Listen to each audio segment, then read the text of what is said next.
धम्म बंधु और भाई और बहनों, हम लोग आज एक नए विषय का आरंभ करने जा रहे हैं, जिसका निवेदन सोमकुंवर जी ने आपसे किया है कि एक मनुष्य होने के नाते हमारा अस्तित्व किस प्रकार का है, और एक मनुष्य होने के नाते हमारा विकास होता है, यानी क्या होता है, वो किस तरह का होता है। ये बहुत बुनियादी प्रश्न है और इन प्रश्नों की तरफ देखने के लिए हमें किसी धर्म का चश्मा नहीं चाहिए। हम अपने बलबूते पर इसको समझने की कोशिश करें। जो सच्चाइयाँ नजर आएगी, जिसके बारे में हम आश्वस्त हो जाएंगे ये सही है, इस तरह से हम उनको जानेंगे, तब अनायास से हम जो कुछ करेंगे वही हमारे लिए अपना धर्म होगा। दुनिया में धर्मों का जो विकास हुआ है, जो निर्माण हुआ है, वो इसी तरीके से हुआ है। लेकिन अपने स्वयं को जानने के लिए जितनी गहराई तक जाना आवश्यक था, उतनी गहराई तक जाने के लिए मनुष्य काबिल नहीं रहा। सदियों तक, बरसों तक, हजारों साल निकल गए, वो कामयाब नहीं रहा। तो ये कामयाबी किसी को किस तरह कब हासिल हुई, और फिर मनुष्य के नाते हम अपने को ही सही ढंग से कब से पहचाने लगे, ये समझना जरूरी है। अगर एक मनुष्य होने के नाते हमें अपनी ही पहचान नहीं है, हम वास्तविक क्या हैं यही हम नहीं जानते, किस चीज से हम बने हैं, वो चीजें किस प्रकार की हैं, उनके ताल्लुकात क्या है, क्या हेतु है, क्या मकसद है, किस लिए आखिर ये सब है। तो इसको जानना तो ये बहुत जरूरी जानकारी है, मूलभूत है, बेसिक है। हम अपने को पहले जानने की कोशिश करो कि मनुष्य होने के नाते हमारी असलियत क्या है। स्टीफन हॉकिंस जो विश्व के बहुत बड़े वैज्ञानिक थे, अभी भी 1 साल पहले उनका देहांत हुआ। उन्होंने बहुत बेहतरीन बात कही है इस विषय को लेकर। उन्होंने कहा है, we are just an advanced breed of monkeys on a minor planet. We are just an advanced breed of monkeys on a minor planet of a very average star. जो एक सर्वसामान्य सूर्यमाला है, उस सूर्यमाला के एक बहुत ही सामान्य ग्रह पर हम एक बंदर की ही तरह की जात है, जो उससे थोड़ी बढ़कर है, सुधारित है।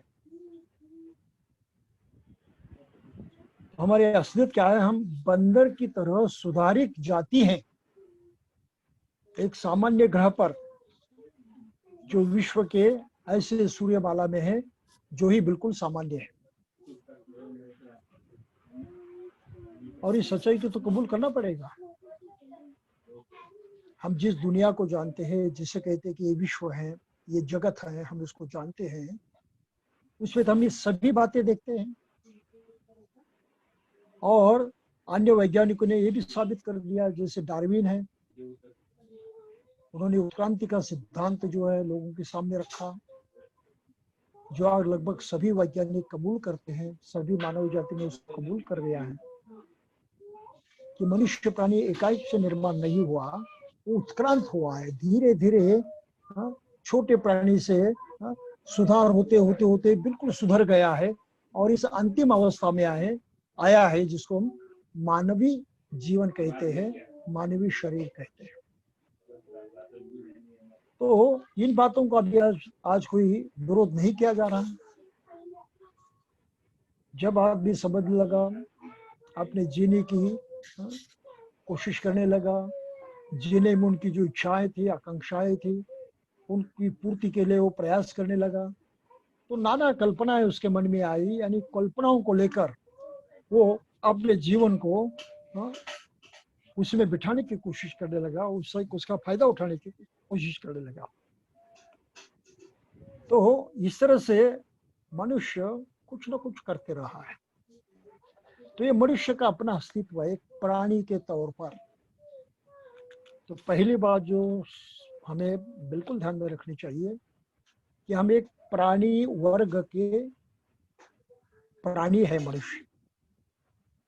मनुष्य प्राणी एक वर्ग है प्राणियों का। उन प्राणियों के मनुष्य वर्ग के हम हैं। और जैसे प्राणियों में कुछ कम ज्यादा होता है, वो बड़े होते हैं, छोटे होते हैं, बुद्धिमान होते हैं, कम बुद्धि के होते हैं, अलग अलग उसके कलर होते हैं, वगैरह वगैरह। तो उसी तरह से मनुष्य होने के नाते हमें भी कुछ फर्क दिखाई देता है, ऊपर से कुछ अलगपन दिखाई देता है। लेकिन एक स्पेसिस, एक प्राणी वर्ग के नाते सभी मानव एक जैसे हैं। कैसे? तो उनका शरीर एक जैसे बना हुआ है। उसका कलर काला होगा वो बात अलग है, सफेद होगा एक बात अलग है, पीला होगा ये बात अलग है, लेकिन सभी का शरीर एक जैसा है, सभी के इंद्रियां एक जैसी हैं, सभी का रहना जीना एक जैसा है, सभी की चाहत एक जैसी है, सभी एक ही प्रकार से जीते हैं, इसमें कोई फर्क नहीं कहीं पर भी। तो एक प्राणी वर्ग के नाते सभी मनुष्य मात्र समान हैं। ये सच्चाई को, वैज्ञानिक सच्चाई को हमें जानना चाहिए, ध्यान में रखना चाहिए। ये सच्चाई प्रत्यक्षात सृष्टि में है। तो सृष्टि की सच्चाई जो है, इसको हम नकार नहीं सकते और उसमें कोई भेद नहीं कर सकते। तो जो कोई हम आपस में बुरा बर्ताव करते हैं, कुछ भेद करते हैं, कम ज्यादा समझते हैं लोगों को, ये तो केवल मानने की बात है, ये मान्यता है, ये समझ है, ये सच्चाई नहीं है। सच्चाई ये है कि सभी मनुष्य मात्र एक जैसे हैं, सभी का शरीर एक जैसा है, सभी की इंद्रियां एक जैसी हैं, सभी का मन एक जैसा है, सभी की चाहत एक जैसी है, सब जीने की कोशिश करते एक जैसी हैं, सभी को अनाज ही चाहिए, अन्न पर ही जीते एक जैसा है। तो इस तरह से मनुष्य का एक प्राणी जीवन जो एक जैसा है, और इस अर्थ से सभी मनुष्य को समान मानना, ये विश्व का कानून है, विश्व का नियम है, ये सृष्टि की देन है, उसको हमें समझना चाहिए। अब हम नहीं समझते तो क्या होता है बाद में देखेंगे, लेकिन पहले इस असलियत को तो हम समझे कि हम पहली बात यानी हम मनुष्य हैं। फिर अलग अलग धर्मों में दूसरी व्याख्या की गई। अपने भारत में ऐसे भी लोग कहने लगे कि हम ब्रह्मास्मि, मैं तो ब्रह्म हूं। अभी ब्रह्म क्या है उसको पता नहीं था, कैसा है उसको पता नहीं था, उसका शरीर है, उसकी हमारी जैसी इंद्रिया है, क्या है उसका कोई पता नहीं। क्यों? क्योंकि ब्रह्म को किसी ने देखा ही नहीं था, प्रत्यक्षात उसको जाना ही नहीं था। तो केवल कल्पना थी कि सबसे अच्छा कैसे मनुष्य होता है, तो ब्रह्म जैसे होता है। तो कल्पना कर ली कि हम सबसे अच्छे, तो हम ब्रह्मास्मि कहने लगे। लेकिन वो विज्ञान अधूरा है, क्योंकि उसको साबित करने के लिए कोई प्रूफ नहीं था, कोई सबूत नहीं था। लेकिन लोग सोचने लगे। तो ये जो हमारी अपनी बारे में सोच है, वो उतनी सही नहीं है जितनी वास्तविक होनी चाहिए। तो आज के विज्ञान ने हमको बहुत साथ दी है, हमारे अज्ञान को बहुत पैमाने पर दूर किया है, और हम अपने स्वयं को एक मनुष्य प्राणी के तौर पर सही ढंग से जानने के लिए सक्षम हो चुके हैं। तो थोड़ा सा इसको ही समझ लेंगे। हमारे पास तो शरीर है, ये कैसा है हम जानते हैं। इस शरीर के सहारे हम जीते हैं, ये चलते रहता है तो हम जीते हैं, जिंदा महसूस करते हैं। इसका चलना बंद हो जाता है तो हम मृत हो जाते हैं, मर जाते हैं।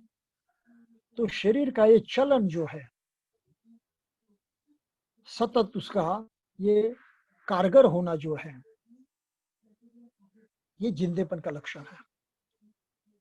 तो हम शरीर के माध्यम से जीते हैं, लेकिन इस शरीर में फिर हमको हमारा जीना आसान करने वाली कुछ इंद्रियां है, ऑर्गन्स हैं। कौन से प्रमुख ऑर्गन हैं जिनके माध्यम से हम सुलभता से जी सकते हैं, सुलभता से संचार कर सकते हैं, सुलभता से सभी चीजों को जानते हैं और उनसे आवश्यक ताल्लुक रखते हैं। तो कौन सी इंद्रियां हो? तो 5 इंद्रियां हैं। हमारे पास आंखें हैं, सबसे बेहतरीन इंद्रिय है। इन आंखों के माध्यम से ही हम देख पाते हैं, स्वयं को देख पाते हैं और चीजों को देख पाते हैं और उनको समझते हैं, और इसलिए उनसे किस तरह से व्यवहार करना चाहिए, किस तरह से उनके संपर्क में रहना चाहिए, ये हम समझ सकते हैं। तो आंखों के बिना ये संभव नहीं है। कभी प्रयोग करके देखिए अपने घर में, घर का चप्पा चप्पा हमको मालूम होता है, कौन सी चीज कहाँ रखी है ये हमें मालूम होता है। हर बात से हम वाकिफ होते हैं, समझते हैं। लेकिन एक दिन हमने अपनी आंखें बंद कर ली या झांक ली कपड़े से, और फिर अपने घर में हम रहने लगे, तो अपना रहना इतना आसान हो जाएगा, इतनी सुलभता से हम सभी काम कर पाएंगे, अपने घर में हम इतनी आसानी से सुलभता से घूम पाएंगे, जो चीजें जहां रखी है बिना गलती के हम उस तक पहुंच जाएंगे, उसका प्रयोग कर पाएंगे? संभव नहीं है। आंखें न होने से लगभग हमारा आधा जीवन खत्म हो जाता है, जीना बड़ा मुश्किल हो जाता है। तो एक मनुष्य के नाते हमारे पास एक ऐसी इंद्रिया है जो हमारे बहुत काम की है। इसका महत्व हमें जानना चाहिए। फिर दूसरा भी इंद्रिय है जिसे कहते हैं श्रोत, यानी कान, जिससे हम ध्वनि सुनते हैं, आवाज सुनते हैं, इस आवाज को पहचानते हैं, उस आवाज के माध्यम से हम बाहरी दुनिया को जानते हैं। आवाज के माध्यम से संपर्क आ जाता है बाहरी चीजों से, बाहरी दुनिया से, और उसको हम पहचानते हैं, जानते हैं, समझते हैं, और इसलिए उचित व्यवहार करना जानते हैं। अगर हम बहरे होते हैं तो बड़ी दिक्कत हो जाती है, जो नित्य की आसानी है, आसानी खत्म हो जाती है और हमारा जीवन अपाहिज हो जाता है, हम उसको अपाहिज कहते हैं। तो ये दूसरी बहुत ही महत्वपूर्ण इंद्रिय हमारे पास है। फिर घ्राण है, जिसको हम नाक कहते हैं, ये भी उतनी महत्वपूर्ण है। हर इंद्रिया महत्वपूर्ण है। नाक से हम सांस लेते हैं और बगैर सांस के हम जी नहीं सकते। तो सांस लेने के लिए ये बहुत जरूरी इंद्रिया है, जिस पर हमारा जीवित रहना निर्भर है। जीवित है हम किस लिए? तो हमारी नाक है और उससे हम सांस लेते हैं, सांस छोड़ते हैं। लेकिन इतना ही काम नाक नहीं करती है, उसके पास और भी दूसरा काम होता है। नाक से हमें गंध का पता चलता है। सुगंध है, दुर्गंध है, कैसा गंध है, इस गंध का पता चलता है। और गंध से हम चीजों को और सही ढंग से जानते हैं, उचित ढंग से पहचानते हैं। कौन सा गंध हमारे अस्तित्व के लिए, हमारे शरीर के लिए हाँ, ठीक नहीं है, उसको जानते हैं, उससे दूर रहते हैं। कौन सा हमारा शरीर के लिए सही है, हाँ, हाँ, शरीर के काम आने वाला है, उसको जानते हैं और उसको अपनाते हैं। तो गंध के माध्यम से भी हमारा बाहरी दुनिया से संपर्क स्थापित होता है और हम बाहरी चीजों को जानने में सक्षम हो जाते हैं। तो ये तीसरी महत्वपूर्ण इंद्रिया है। फिर चौथी है जिह्वा। तो अपना मुंह कहते हैं हम, मुंह के अंदर जिह्वा होती है। ये मुंह भी उतनी महत्वपूर्ण है। फिर सांस लेने से जैसे हम जी सकते हैं, उसी तरह से जीने के लिए खाने की भी जरूरत पड़ती है। तो खाने का सब प्रावधान जो है ये हमारे मुंह के माध्यम से होता है। और मुंह में एक शक्ति है, जो जीभ होती है उसमें एक शक्ति है रस जानने की, टेस्ट जानने की। तो ये टेस्ट जानने की बहुत भारी शक्ति हमारे पास है और उसका होना बहुत जरूरी है, क्योंकि अन्न तो खाना ही पड़ता है, खाए बगैर हम जी नहीं सकते। तो शरीर के अंदर ऐसी कोई बुरी चीज, गलत चीज, यानी विषैली चीज न जाए जिसके कारण हमारे शरीर धोखे में पड़ जाएगा, हमको धोखा होगा, हमारे जीवित को धोखा होगा। तो शरीर के अंदर कौन सी चीज जानी चाहिए, उसकी जांच करने की जिम्मेदारी हमारे मुंह में जो जीभ है उस पर है। वो रस को जानती है और जो रस हमारे लिए सही है उसको ही हम निगलते हैं, उसी चीज को हम खाते हैं। जो सही नहीं उसको हम फेंक देते हैं। तो इस तरह से हमारा रक्षण भी होता है और हमारे जीवित के लिए आवश्यक अनाज भी मिल जाता है, ये जीने की सुविधा हो जाती है और उसे हम आनंदित भी होते हैं, खुश भी होते हैं उस रस को लेकर। तो ये चौथी महत्वपूर्ण इंद्रिया है। और इन सभी इंद्रियों के पीछे और एक इंद्रिया जो अदृश्य है, उसे कहते हैं मन।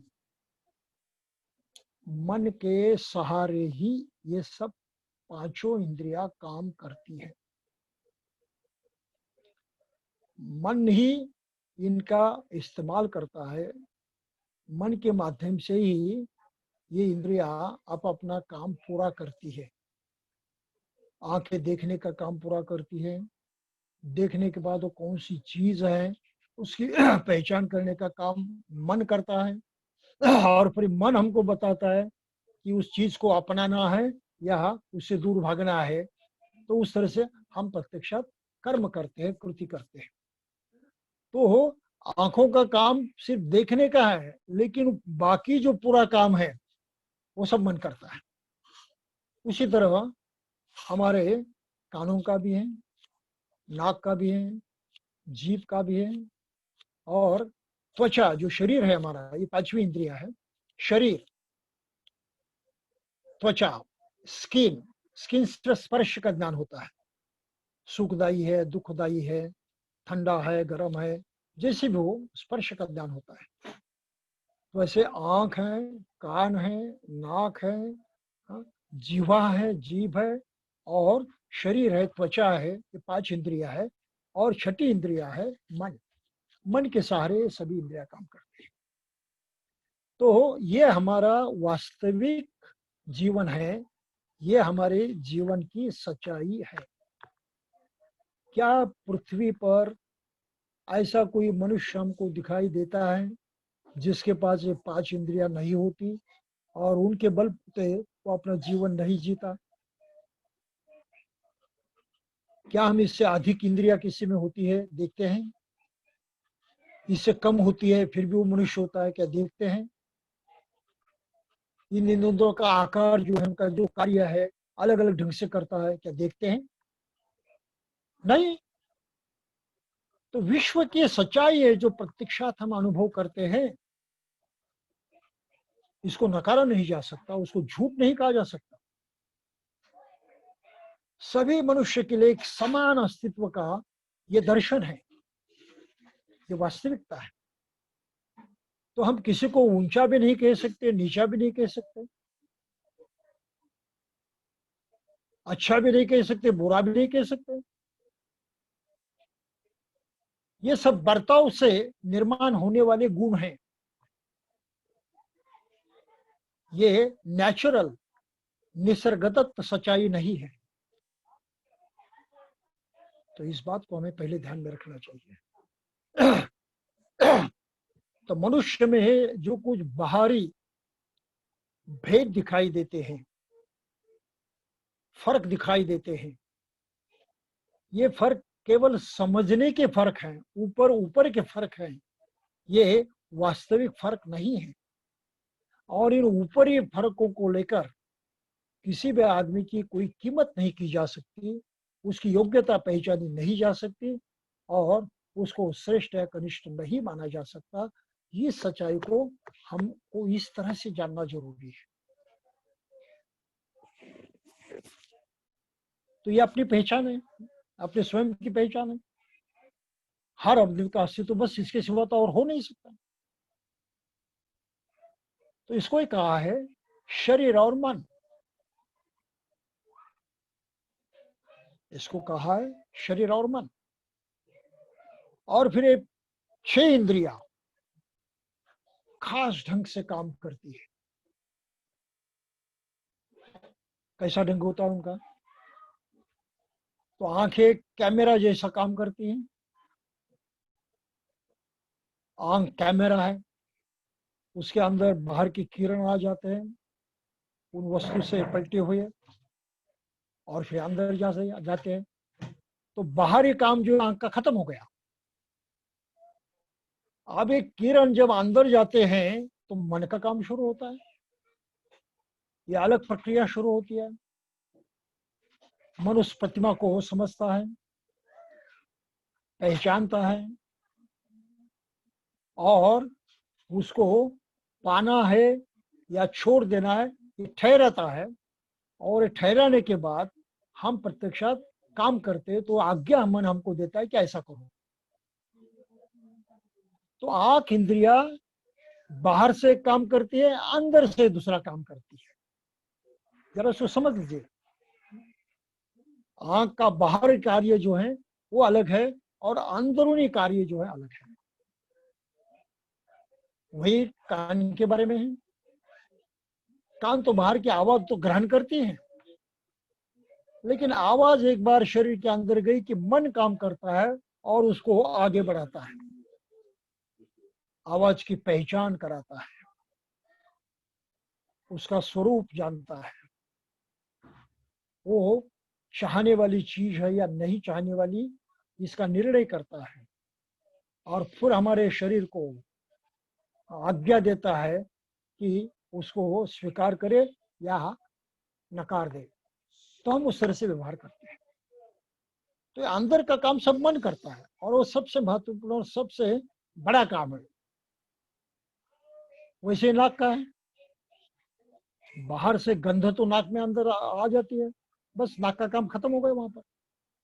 फिर गंध के बारे में उसको पहचानना, वो कैसे है, क्या है, चाहिए नहीं चाहिए, हा? क्या करना चाहिए, सब कौन ठहराता है? मन ठहराता है। वैसे ही जीवा का है। रस तो जीव ने जान लिया, जीवा हमारी है, उसने रस तो जान लिया। लेकिन रस की पहचान और उसके बारे में जो कुछ करना है मन तय करता है, और मन हमको आज्ञा देता है कि ऐसा ऐसा करो, तब हम करते हैं। हमारी त्वचा है, उसको स्पर्श हो जाता है, चमड़ी को स्पर्श हो जाता है, चमड़े का काम खत्म हो गया। फिर आप बाहर अंदर का काम जो मन करता है। तो ये जो इंद्रियां हैं उनका काम 2 तरह से चलता है। एक बाहरी काम है और एक अंदर का काम है। और यकीन मानिए सभी मानवों में यही चलता है। चाहे वो आदमी काला हो, गोरा हो, कैसा भी हो, उसकी यंत्रणा जो है, उसका ये शरीर रूपी यंत्र है, मशीन है, बस इसी ढंग से काम करता है, दूसरा ढंग है ये नहीं। ये अपने अस्तित्व की सच्चाई है। तो आंखों से हम जिन चीजों को देखते हैं उसको कहते हैं रूप।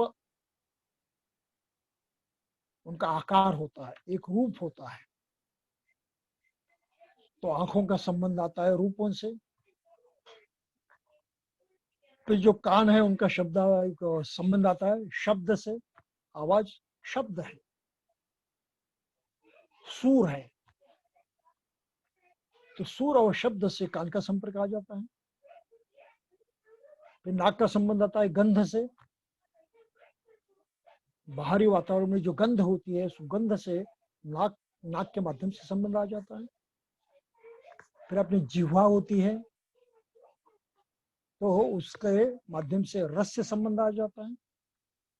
और काया यानी शरीर के माध्यम से, त्वचा के माध्यम से हम स्पर्श से संबंध स्थापित करते हैं। तो इस तरह हमारा मनुष्य जीवन चलता है। उसका मेकअप, बनावट इस तरह से होती है। और इसके विपरीत अलग ढंग से बनावट नहीं हो सकती। तो किसी भी आदमी की नाक जो है हाथी के सूंड से नहीं हो सकती, असंभव है। उसके कान हाथी जैसे नहीं हो सकते, असंभव है। इन सभी बातों को हमें समझना चाहिए कि हम में वास्तविकता क्या है और हमने कल्पनाओं को, कौन सी कल्पनाओं को किस तरह से अपनाया है, और फिर अपनी सच्चाई को हम कसरत से विपरीत कर दिया है, उसका विपर्यास कर दिया है, उसको कहीं ना कहीं तहस नहस कर दिया।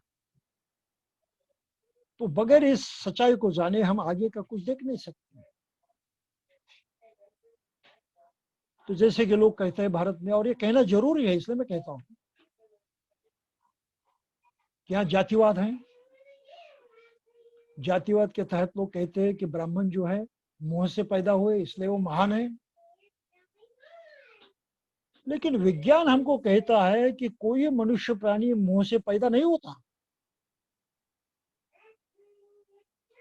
ना पहले कभी हुआ होगा, आज तो नहीं हो रहा है, कल भी होने की संभावना नहीं है। तो अगर आज नहीं हो रहा है तो इससे पहले कैसे हो गया? संभव नहीं है। हम सर यकीन नहीं कर सकते, उसको सत्य नहीं मान सकते। हमारा ज्ञान, अपने स्वयं के बारे में अपनी पहचान गलत हो गई है। हम भ्रम में पड़ गए, भ्रमिष्ठ हुए हैं। ये समझना चाहिए। जो हमारे बाहु हैं, बाहु से कोई जन्म नहीं ग्रहण करता। ये विज्ञान के खिलाफ है, विज्ञान में हो ही नहीं सकता। अगर हम ऐसी बातों पर विश्वास करते हैं तो हम केवल मूर्ख हैं, हम अपनी सच्चाई को बर्बाद कर रहे हैं। ये समझना जरूरी है। अगर इसको नहीं समझे तो भारत में जैसे इस तरह से लोग अपनी अकल को खो बैठे हैं और इन कल्पनाओं को सच्चाई मानते हैं, और उसके तहत वो स्वयं को ऊंचा नीचा मानते हैं और लोगों के साथ उस तरह से दुर्व्यवहार करते हैं, वो सच्चाई से कोसों दूर हैं।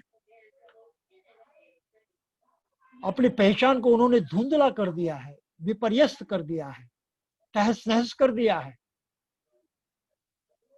इसलिए उनका ज्ञान जो है उनके सुख के काम नहीं आता, भलाई के काम नहीं। उससे कुछ बुराइयां होती है, दुख पैदा होता है, दर्द पैदा होता है, पीड़ा पैदा होती है, क्योंकि जो सच है उसको उन्होंने विकृत कर दिया है, उसको उन्होंने आहत कर दिया है। तो जातिवाद की जो पकड़ है, ये पकड़ अगर ढीली होनी है, वो अगर पूरी तरह से छूट जानी है, तो हर मनुष्य को अपनी सच्चाई से वाकिफ होना चाहिए। कृपया समझने की कोशिश कीजिए। हम स्वयं इस बात को ठीक से समझे और इसी बात को औरों को समझाने की कोशिश करते रहे।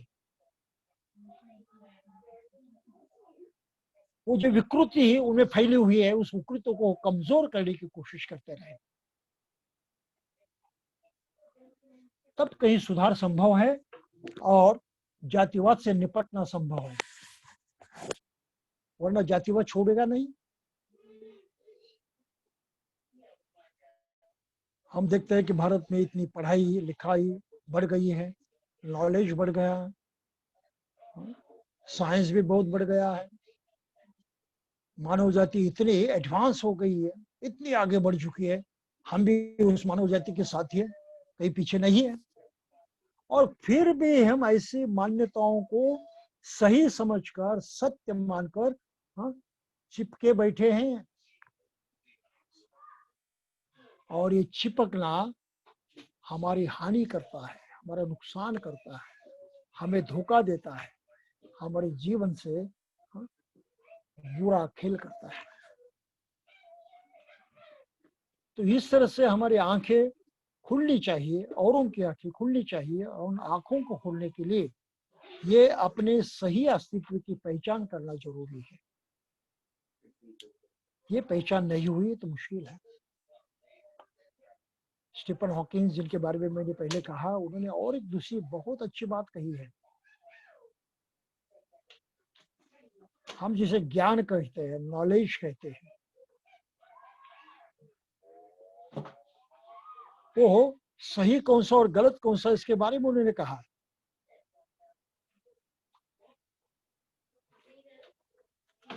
तो इस ज्ञान का शत्रु कौन है, इस ज्ञान का मित्र कौन है? तो वो तो ज्ञान का सबसे बड़ा शत्रु वो है, हम वास्तव में मानते हैं ज्ञान का सबसे बड़ा शत्रु कौन? अज्ञान। तो अज्ञान ज्ञान का शत्रु है, हम सभी मानते हैं। लेकिन स्टीफन हॉकिंस ने कहा है कि वो सही नहीं है। अज्ञान ज्ञान का शत्रु जरूर है, लेकिन उससे भी बढ़कर एक है, उससे भी सबसे बड़ा दूसरा शत्रु है ज्ञान का, और जिसे हम कहते हैं ज्ञान का भ्रम, भ्रमिष्ठ ज्ञान, भ्रम से युक्त ज्ञान। ये ज्ञान का सबसे बड़ा शत्रु है।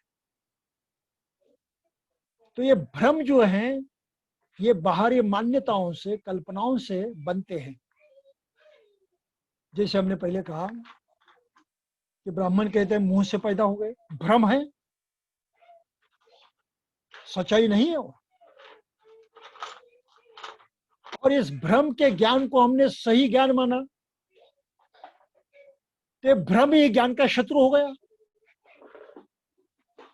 क्योंकि सही ज्ञान को उसने उधेड़ कर फेंक दिया।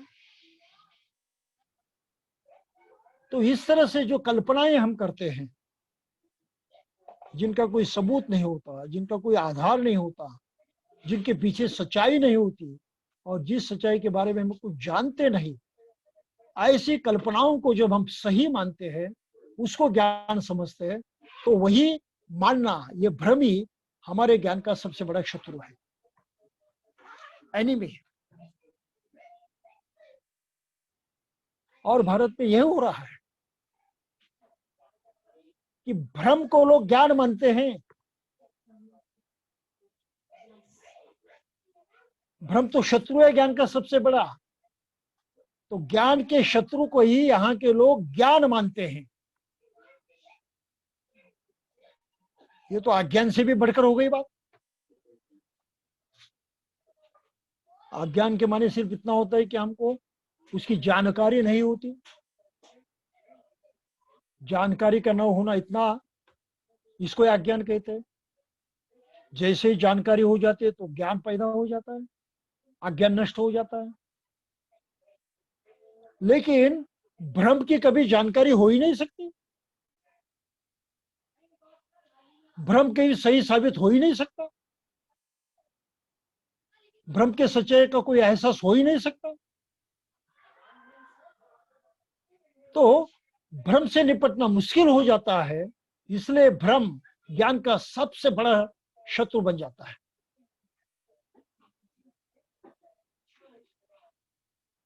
इस बात को समझना जरूरी है। अपने मनुष्य जीवन की ये हकीकत है, ये सच्चाई है। ये सच्चाई को जानकर, उस सच्चाई को पहचान कर उसी तरह से हमने जीने की कोशिश की तो हमारा कुछ लाभ हो सकता है, फायदा हो सकता है। और उसको समझने की कोशिश नहीं की, जानने की कोशिश नहीं की, उस सच्चाई को सच्चाई समझने में हम कहीं गलती कर बैठे, तो निश्चय ही हमारा वर्तमान जीवन जो है वो दुखमय हो जाएगा।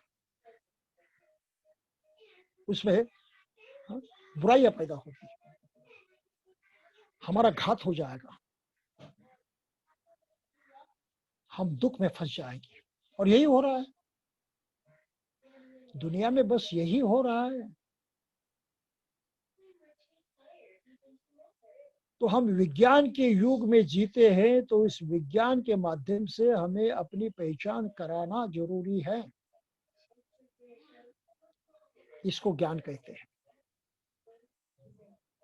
तो क्या यह सही नहीं है कि भारत में रहने वाले हर आदमी ने इस ज्ञान को पहले अपनाना चाहिए? अगर इस ज्ञान को नहीं अपनाया तो जातिवाद के भ्रम से वो छूट नहीं पाएंगे। इस ज्ञान को नहीं अपनाया तो कल्पना मान्यताएं इनसे छुटकारा नहीं पाएंगे। इस ज्ञान को उन्होंने नहीं जाना, नहीं अपनाया, तो आपस में उनका बर्ताव जो है, ये बुराई होते रहेगा, उसमें कुछ सुधार नहीं होगा और सभी प्रकार की भलाई असंभव हो जाएगी जो आज तक होती आई है। देखिए कितनी महत्वपूर्ण बात है। और दुख तो इस बात का है कि जो बड़े बड़े धर्म है दुनिया के, उन्होंने इस तरफ कोई ध्यान नहीं दिया।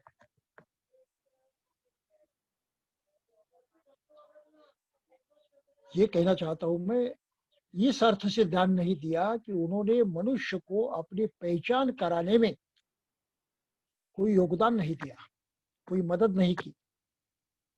अरे एक मनुष्य होने के नाते तुम ऐसे हो, इस तरह से हो, तुम्हारा मेकअप ऐसा है, तुम्हारी बनावट ऐसी है, तुम इस तरह के मशीन हो, ये शिक्षा किसी धर्म ने मनुष्य को नहीं दी।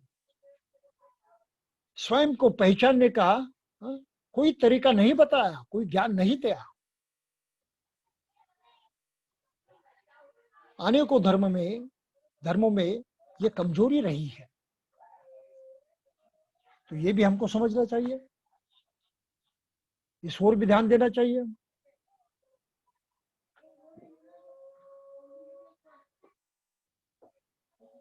जब हम अपनी इस असलियत को, सच्चाई को जैसे कि वैसे समझ पाएंगे, तब कहिए हमारे जीने का तौर तरीका बदल जाएगा और अपनी भलाई के लिए क्या सही है क्या गलत है, इसकी खोज करने में हम कामयाब हो जाएंगे और तभी कुछ सुधार संभव हो जाएगा, वरना नहीं। तो ये अपने स्वयं की पहचान बहुत महत्वपूर्ण है। और आधुनिक विज्ञान जो है उसने हमको बहुत मदद की है। जैसे उदाहरण है सिगमंड फ्रॉइड, जूंग, ऐसे जो कुछ वैज्ञानिक है, मानसोपचार तज्ञ हैं, उन्होंने हमारी इन शक्तियों की खोज करने में और कुछ गहराई तक जाने की कोशिश की है। हम तो मन मन मन कहते बस इतना ही, लेकिन फ्रॉइड ने कहा कि इतना नहीं है, हम स्वयं स्फूर्ति से कुछ ना कुछ करते हैं। स्वयं स्फूर्ति से। जब कहीं धोखा निर्माण हो जाता है, उसका इशारा मिलते हैं, एकदम से अलग से कुछ काम करते हैं, भागने की कोशिश करते, बचने की कोशिश करते, एकाएक से, सोचते नहीं क्या करना है, बगैर सोचने के पहले ही अचानक से, एकाएक से, उत्स्फूर्त रीति से हमारी क्रिया हो जाती है, भागने की या उसे बचने की या पीछे हटने की।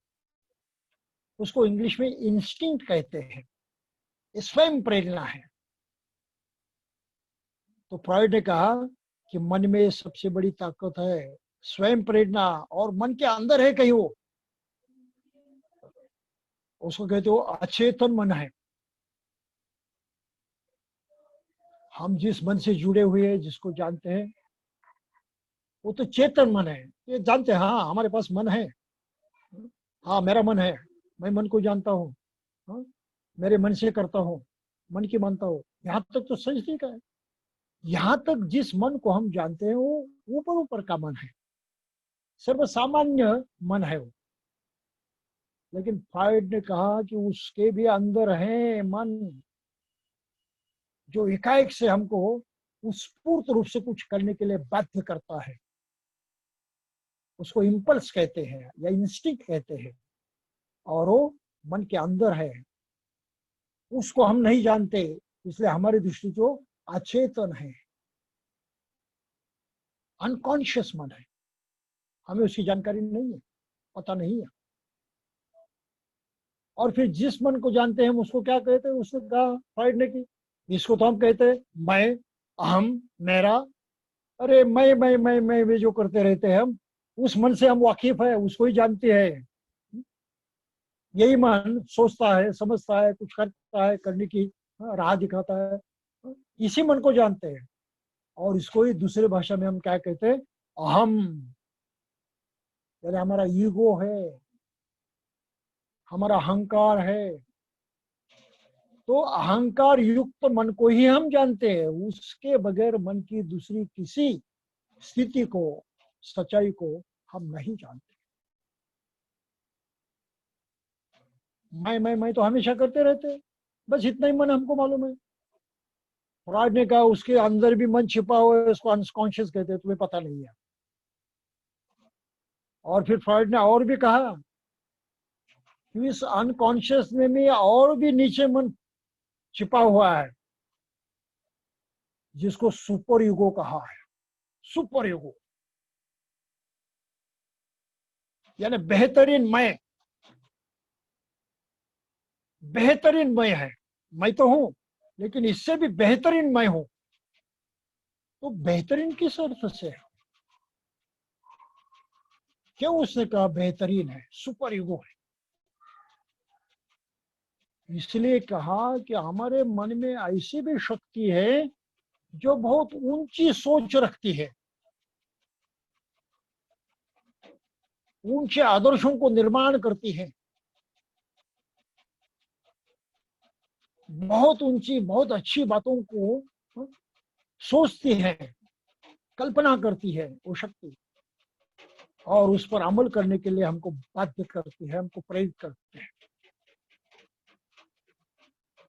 तो मानवीय मूल्य जो हैं,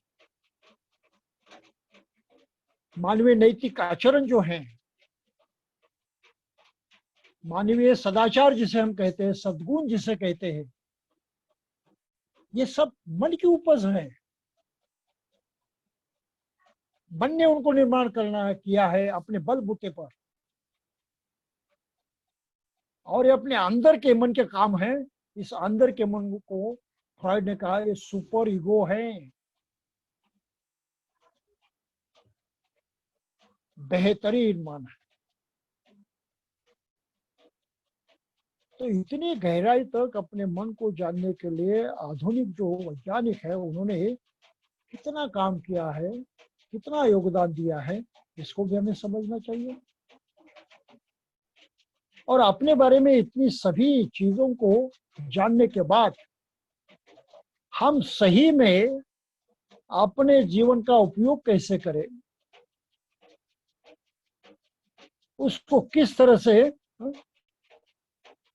उपयोग में लाए, ये समझ सकते हैं।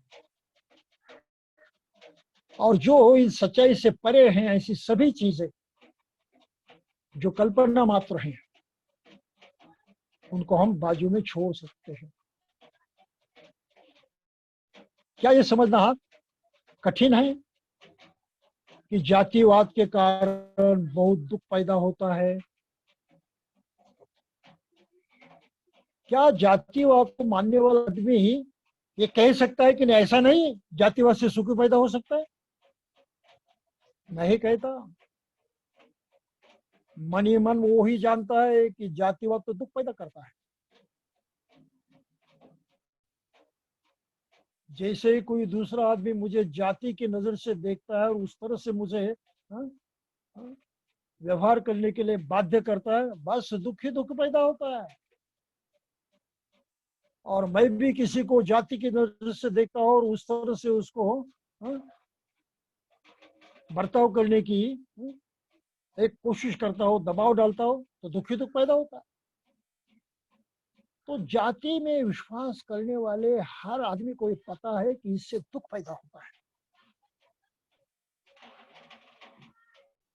सुख बहुत कम है, अल्प मात्र, वो भी शायद उस व्यक्ति के लिए, लेकिन अधिकतर ज्यादा से ज्यादा दुख ही दुख है। तो फिर सोचना हमारे लिए जरूरी है कि क्या हम दुख से जीना चाहते हैं, सुख से जीना चाहते हैं? आखिर हमारे जीने का मकसद क्या है, क्या हेतु है? क्यों आखिर आदमी जीना चाहता है? कोई कारण तो होना चाहिए। ये सवाल मैं बार बार किसी मीटिंग में कहता हूँ, सभा में कहता हूँ, लोगों से पूछता हूँ, तो जवाब देना सभी के लिए बड़ा मुश्किल हो जाता है। फिर मैं उनसे पूछता हूँ, क्या मृत्यु नहीं आती इसलिए जी रहे हो? तो हंसने लगते हैं। ऐसा तो नहीं है, मृत्यु नहीं आती इसलिए हम जी रहे हैं, ऐसा नहीं है। उल्टा है, मृत्यु आने का इतना डर है कि वो कभी आ ना पाए, इस तरह से हम कोशिश करते हैं, उसका नाम भी नहीं लेते। मृत्यु का नाम लेने से भी हम कतराते हैं, नहीं चाहते। तो हर आदमी मृत्यु से डर कर जीता है। एक दिन नहीं, 2 दिन नहीं, प्रत्यक्षात मृत्यु के क्षण तक वो इसी भय में जीता है। क्या ये सत्य नहीं है? क्या अपने अस्तित्व की ये सच्चाई नहीं है? कब सोचेंगे हम? कब गौर करेंगे इस सच्चाई पर?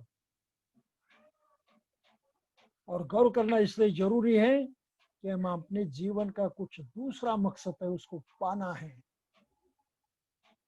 और उसे पाने के लिए सोचना जरूरी है, गौर करना जरूरी है। तो आदमी मरना नहीं चाहता। मृत्यु नहीं आती इसलिए मैं जीता हूं, ये भी उसको कबूल नहीं है। तो क्या कबूल है उसको? कबूल सिर्फ एक बात है, मैं तो सुख के लिए जीना चाहता हूं, मुझे सुख चाहिए, मुझे खुशी चाहिए, आनंद चाहिए, उसके लिए मैं जी रहा हूं। वो हमेशा तो उपलब्ध नहीं है, इर्द गिर्द सब सुख ही सुख ऐसा भी नहीं है। वो मिल जाता है कुछ करने से, तो करना पड़ता है, प्रयास करने पड़ते हैं, कर्म करना पड़ता है, कोशिश करनी पड़ती है, कुछ ना कुछ करना पड़ता है। और जो कुछ भी करे वो तो कष्ट की बात होती है, त्रासदी की बात होती है, यानी दुख की बात होती है। कष्ट करना किसी के लिए सुख की बात नहीं होती। लेकिन कष्ट भी आदमी इसलिए उठाता है ताकि उसको उठाने के बाद उसको लगता है कि अभी सुख मिल जाएगा। तो सुख पाने के लिए इतने कष्ट उठाने जरूरी हैं, ये सोच समझ कर ही आदमी कष्ट करता है, उस दुख को उठाता है, वरना वो दुख को नहीं उठाएगा। तो आखिरी सच्चाई कौन सी है? इस अर्थ से आखिरी सच्चाई केवल यही है कि हर आदमी अपने सुख के लिए जीता है, सुख पाने के लिए जीवित रहना चाहता है, सुख पाने के लिए हर तरह से कष्ट उठाता है, सुख पाने के लिए जो जो करना जरूरी है वो करते रहता है। अगर सुख नामक चीज ही ना हो, सुख भी कुछ चीज होती है, उसको भी पाना होता है, ये अगर बात ही ना हो तो आदमी शायद जिंदा नहीं रहेगा। सुख पाने के रास्ते बंद हो गए तो आदमी जीवित रहना पसंद नहीं करता। नाराजगी इतनी जबरदस्त होती है, ये विफलता इतनी जबरदस्त होती है कि जीने का पूरा अंदाज वो नजरअंदाज कर देता है और खुद कुछ करता है। स्वयं अगर मृत्यु को चाहता है, मृत्यु को अपनाता है, तो जिस चीज से वो जिंदगी भर डरते रहता है, दूर भागने की कोशिश करता है कि मृत्यु नहीं चाहिए, वो मेरे करीब भी नहीं आनी चाहिए, इस तरह से हरदम कोशिश करता रहता है, उसके अगर सुख पाने के सभी रास्ते बंद हो गए, सुख मिलना उसके लिए असंभव हो गया, तो वो स्वयं होकर मृत्यु के गले मिल जाता है। क्या यह हमारा अनुभव नहीं है जीवन का? अपने इर्द गिर्द हमेशा इन बातों को हम महसूस नहीं करते, देखते नहीं अपने नजर से? हम जरूर देखते हैं, फिर भी इनकी ओर हम दुर्लक्ष करते हैं, उनके पीछे जो सच्चाई है उसको जानने की कोशिश नहीं करते। और उसके पीछे की सच्चाई तो ये है कि हम सुख के लिए जीना चाहते हैं और सुख पाने की कोशिश में कैसा भी उल्टा सीधा करते रहते हैं, और जो उल्टा होता है सीधा होता है उसके परिणाम भी उल्टे और सीधे ही होते हैं, एक जैसे तो होना जो मुमकिन नहीं है। तो ये हमारे जीवन की सच्चाई है कि सुख और दुख की छाओं में और प्रकाश में हम जीते हैं। हमेशा के लिए सुख ही सुख ऐसा नहीं होता, हमेशा के लिए दुख ही दुख ऐसा भी नहीं होता। प्रकाश और छांव की तरह प्रकाश आ जाता है, छांव आ जाती है, फिर प्रकाश आ जाता है। तो इस तरह से हमारा जीवन जो है इस तरह से चलते रहता है। तो ये हमारी वास्तविक सच्चाई है। और फिर इस हमारी वास्तविक सच्चाई का मुख्य आधार कौन सा है, मुख्य बल कौन सा है? हमारे शरीर की कौन सी इंद्रियां हैं जो इसमें प्रमुख भूमिका निभाती है, सभी पर कंट्रोल करती है? तो हमारे अस्तित्व की मैनेजर इंद्रिया कौन सी हैं?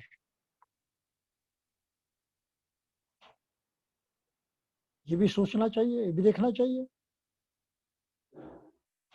कि आंखें हमारे शरीर के मैनेजर हैं, कान है, नाक है, मुंह है, हाथ है, क्या है, क्या कौन सी इंद्रिया हमारे अस्तित्व की मैनेजर हैं? तब हमको पता होता है नहीं भाई ये तो मैनेजर है, दिखाई नहीं देता लेकिन है, जिसको हम मन कहते हैं। तो मन ही मैनेजर है हमारा। ये मानसिक शक्ति, ये अद्भुत अदृश्य चेतना शक्ति, ये हमारे जीवन के मैनेजर हैं, मालिक हैं, नियंत्रण करने वाली, जीवन को चलाने वाली एकमात्र शक्ति है।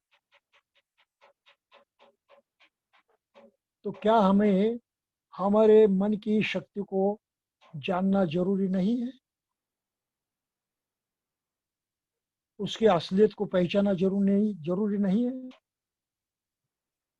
मन मन कहते हैं, आखिर वो है क्या चीज? उसका अस्तित्व किस तरह का होता है? उसका कार्य कैसे चलता है? ये शक्ति किस तरह से प्रत्यक्षात उतरती है? तो उस मन से वाकिफ होना, उस मन को जानना समझना, ये तो हमारी सबसे बड़ी जरूरत है, सबसे बड़ी। इससे अधिक दूसरी जरूरत शायद न हो। लेकिन मन को हमने नहीं जाना तो कुछ नहीं जाना। मन को हमने नहीं पाया तो कुछ नहीं पाया। तो जीवन में पाने की केवल एक चीज है, जिसके बगैर हमारा पूरा जीवन बर्बाद हो जाता है, और जिसको पाने से शायद हमारा जीवन आबाद हो जाता है। वो एकमात्र चीज है हमारा मन।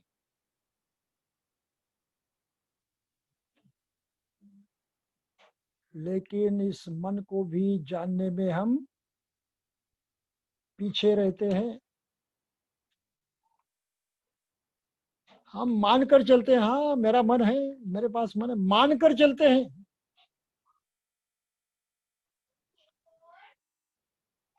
और जैसे जीते हैं ये व्यवहार में, जैसा उसका प्रयोग करते हैं, मैं करते हुए, बस उसी में ही हम जकड़े रहते हैं।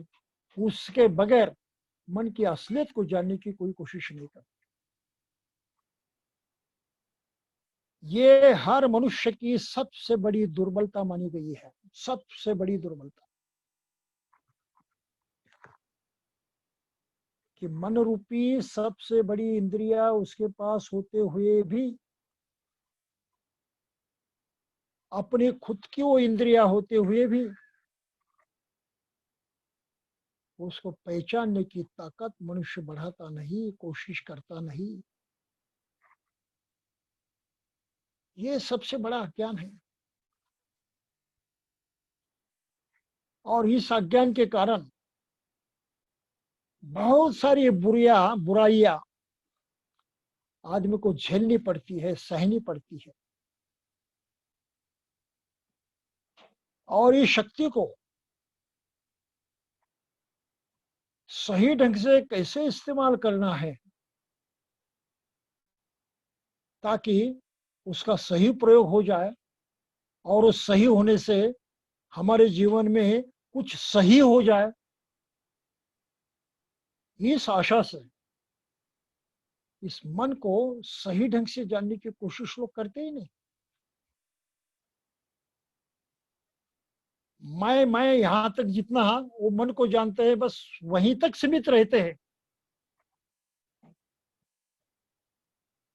उसे अधिक को नहीं जानते, मानसिक शक्ति को नहीं जानते। वो मानसिक शक्ति हमारे जीवन पर किस तरह से नियंत्रण करती है, किस तरह से राज करती है, इसको भी नहीं जानते। ये मानसिक शक्ति हमको ऊपर उठाने के लिए भी काम आती है। बहुत शक्तिशाली होती है ये शक्ति, इसकी भी हमें खबर नहीं होती। तो ये मनुष्य का ज्ञान है। और फिर मनुष्य ज्ञान किसको कहता है? ऊपर ऊपर से जो जानकारी हासिल हुई है उसी को ज्ञान कहता है। और अधिकतर मनुष्य का ज्ञान जो है वो रोटी रोजी कमाने के काम आता है।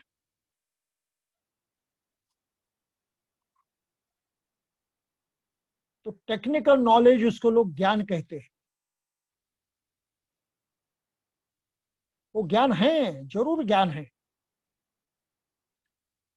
लेकिन बहुत मर्यादित है, बहुत सीमित है। और उसका मकसद भी बहुत ऊंचा नहीं है, सिर्फ रोटी रोजी कमाने का मात्र है।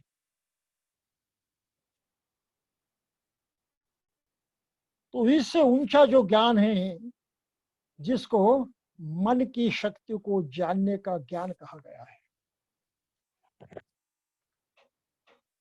और उस ज्ञान के बलबूते पर हम अपने पूरे जीवन को बिल्कुल बदल देते हैं, उसको उन्नत उठा करते हैं, उनको अधिक सुखमय, अधिक शांतिमय, अधिक बढ़िया बनाते हैं। तो अपने जीवन को ही ऊंचा उठाने में और उसको बढ़िया बनाने में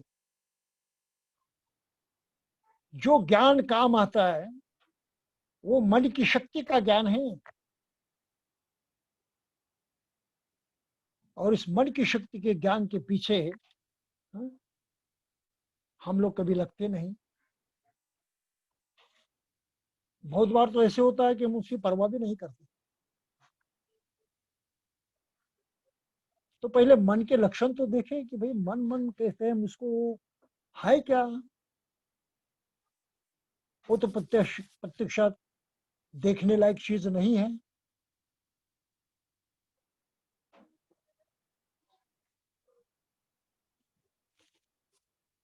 क्योंकि उसका ठोस अस्तित्व नहीं है, रूपमय अस्तित्व नहीं है। जो अस्तित्व है उसका तरंगमय है, अदृश्य है। लेकिन तरंगे अपने में शक्ति है, और वो शक्ति भी विशेष ढंग से मिलजुल कर काम करती है। तो इस तरंग में ज्ञान को जानना ये बहुत महत्वपूर्ण है। तो उसको जानने के लिए ही आदमी को अलग ढंग का जीवन जीना पड़ता है, अलग ढंग के प्रयास करने पड़ते हैं। अब थोड़ी सी मन की ही ऊपर ऊपर क्यों ना हो, लेकिन कुछ जानकारी तो हासिल करें। हम कहते हैं मन है, तो कैसे है मन? तो हम कहते हैं कि मन जो है सोच विचार करता है। तो हमारे पास सोच विचार करने की जो शक्ति है उसको मन कहते हैं। बिल्कुल सही है। तो सोच विचार करने की शक्ति जहां मौजूद है हमारे में, हमारी चेतना में, वो मन है। फिर हम सीखते हैं, सीखने की क्रिया होती है। ये सीखने का काम कौन करता है, कौन सी शक्ति करती है? वो भी वही अज्ञात शक्ति है, मन रूपी, जो सीखने का काम करती है। हाथ पांव सीखते नहीं, आंखें, कान, मुंह सीखते नहीं। ये तो सिर्फ सहायक होते हैं, मददगार होते हैं। लेकिन सीखने का काम वास्तविक अपना मन करता है। हम जानते हैं, हमें जानकारी होती रहती है। ये जानने का ज्ञान भी मन ही करता है, काम करता है। शरीर की दूसरी कोई इंद्रिया काम नहीं आती।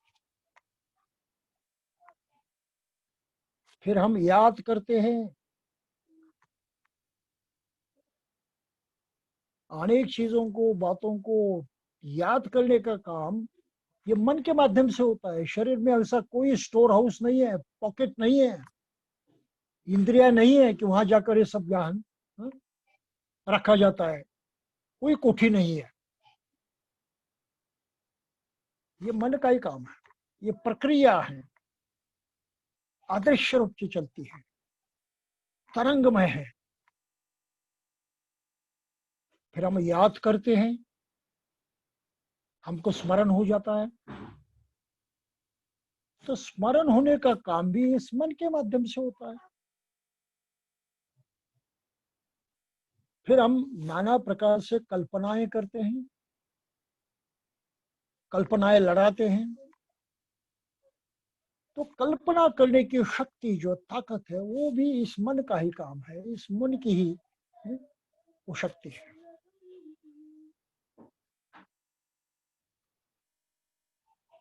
फिर हम जो कुछ ध्यान में रखा है उसको प्रकट करते हैं। तो रिवीट, प्रकट करने का काम, ये भी मन के माध्यम से होता है। और इसी मन के माध्यम से हमारी सभी जो शारीरिक क्रिया हैं उनका नियंत्रण होते रहता है। तो ये कहना ही सच है कि हमारे पूरे अस्तित्व का मालिक केवल हमारा मन है। हमारे अस्तित्व पर राज करने वाली शक्ति केवल हमारा मन है। अगर मन ही नहीं हो तो जो कुछ हम अपना समझते हैं सब बेकार है, कुछ काम का नहीं है। अगर जिसको हम कहते हैं, हमारी इंद्रिया कहते हैं, बाहरी इंद्रिया कहते हैं, शरीर की इंद्रिया कहते हैं, उसमें कुछ कमजोरी पैदा होती है, चल जाता है, उस कमजोरी को निभाया जाता है और फिर भी हम जीते हैं, करना है तो करते हैं। मन कायम रहना चाहिए। शरीर में कुछ बातें बिगड़ी तो हम उसको दुरुस्त कर सकते हैं, रिपेयर कर सकते हैं, नहीं तो अलग भी कर सकते हैं। ज्यादा फर्क नहीं पड़ता। कुछ कमजोरी आ जाती है जिसको हम अपाहिज कहते हैं, कुछ अपाहिज पर आ जाता है, लेकिन जिला तो चलते रहता है। लेकिन मन में अगर बिगाड़ हो गया तो मन का मशीन अगर ब्रेक डाउन हुआ तो हम कहाँ जाएंगे? शरीर चाहे कितना भी तंदुरुस्त क्यों न हो, शरीर की इंद्रिया, सभी इंद्रिया चाहे कितनी सक्षम क्यों न हो, शरीर में चाहे कितना भी बल क्यों न हो, शरीर चाहे कितना भी सुंदर क्यों न हो, सब बेकार हैं अगर मन की इंद्रिया बिगड़ गई। तो ऐसे बिगड़े हुए शरीर को, यानी ऐसे बिगड़े हुए मन को कहाँ रखा जाता है?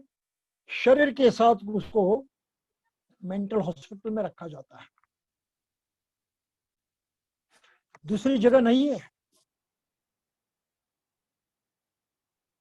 अपने अपने प्रिय लोग हम कहते हैं, वो भी नहीं चाहते। वो कहते तो ये दुख है, ये तो पीड़ा है, इसको कहीं अलग से रख दो। तो ये वास्तविकता है, ये सच्चाई है हमारे जीवन। मन को न पहचाने, न पहचान पाए, मन को नहीं समझ पाए तो कुछ नहीं समझ पाए। मन को सक्षम नहीं बना तो कोई ही पावर नहीं पाए। मन को शुद्ध नहीं किया तो कुछ शुद्ध नहीं होता। मन को बलवान नहीं किया तो कुछ बल प्राप्त नहीं होता। मन को शांत नहीं किया तो शांति प्राप्त नहीं होती। मन को समृद्ध नहीं किया तो समृद्धि प्राप्त नहीं होती। और इसीलिए मन को विकसित नहीं किया तो विकास संभव नहीं होता। तो मनुष्य के विकास की जड़ मन में है। मनुष्य के विकास के बीज मन में है। अगर वो नहीं प्राप्त हुए, नहीं मिले, तो यकीन मानिए कुछ नहीं मिलता, कुछ नहीं प्राप्त होता। खत्म। तो मुझे लगता है कि अपने स्वयं के जानने में, स्वयं का ज्ञान प्राप्त करने में जो बातें मैंने अब तक कही इतनी पर्याप्त हैं। एक मनुष्य होने के नाते हमारा ये कर्तव्य ठहरता है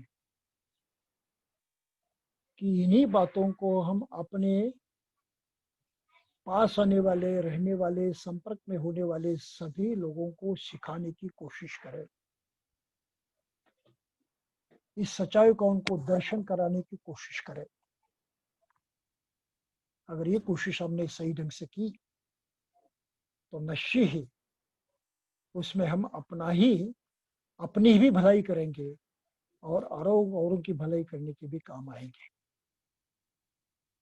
तो आज के दिन में यही समझता हूँ कि अपने स्वयं की पहचान करने में जो कुछ कहा गया है उतना पर्याप्त है।